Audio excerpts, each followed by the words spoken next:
So, moving on towards fluoroquinolones or quinolones. Nalidixic acid is the predecessor to all fluoroquinolones, a class of man-made antibiotics. Over 10,000 fluoroquinolones analogues have been synthesized, including several with the wide clinical applications. If we talk about the mechanism of action, fluoroquinolone enters the bacteria through porin channels and exhibit antimicrobial effects on DNA gyrase enzyme. Inhibition of DNA gyrase results in relaxation of supercoiled DNA, promoting DNA strand breakage. So, inhibition of this DNA gyrase is going to be impacting the chromosomal stabilization during cell division. So, if you talk about the antimicrobial spectrum, fluoroquinolones are quite active against gram-positive and gram-negative bacteria. They are most commonly active against Escherichia coli, Pseudomonas aeruginosa, Haemophilus influenza, and Neisseria gonorrhea. In gram-positive infections, they are effective against streptococci, mycobacteria, and streptococcus pneumoniae. But it has really little efficacy on staphylococcal and enterococcal infections. It is really commonly used for CAP, stands for community-acquired pneumonia. If we talk about the specific examples that are clinically useful, then norfloxacin is infrequently prescribed due to poor oral availability and a short half-life. But it is effective in treating non-systemic infections such as urinary tract infections, prostatitis, and infectious diarrhea. If you talk about ciprofloxacin, it is effective in the treatment of many systemic infections caused by gram-negative bacilli. It is used in the traveler's diarrhea caused by E. coli, and it is also used in the treatment of tuberculosis. Although typically dosed twice daily, an extended release formulation is available for once daily dosing as well. Levofloxacin is an L isomer of ofloxacin and has largely replaced it clinically. Well, it is used in urinary tract infections, and it is also used in prostatitis skin infections. Other than that, it is also applied for streptococcus pneumoniae. Moxifloxacin not only has enhanced activity against gram-positive organisms, for example pneumonia, but also has excellent activity against many anaerobes.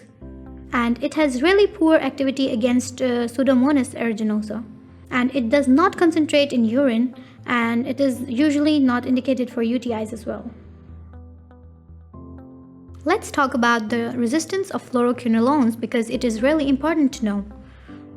Although the plasmid-mediated resistance or resistance via enzymatic degradation is not of great concern, high levels of fluoroquinolones resistance have emerged in gram-positive and gram-negative bacteria. So the chromosomal mutation takes place in two ways: altered target and decreased accumulation.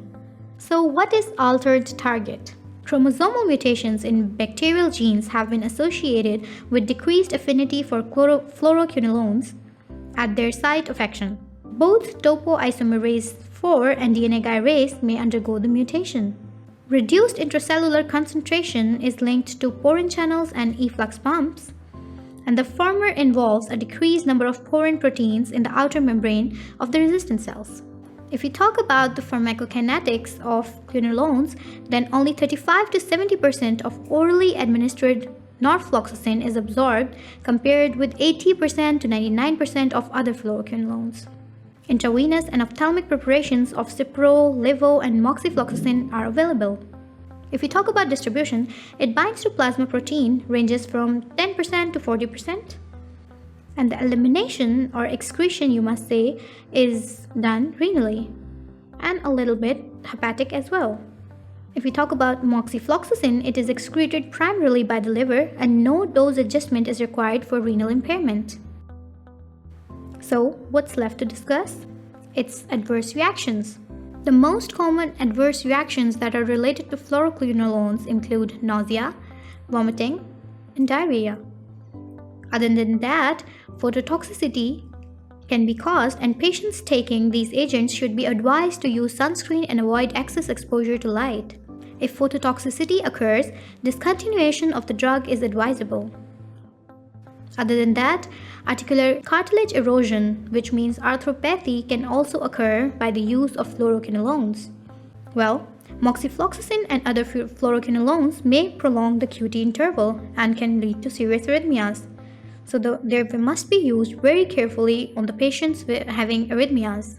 So this was all about the quinolones. I know it was a short introduction, but I hope that you have got the maximum gist of it. Next, we're going to move towards nitroimidazoles, so stick around.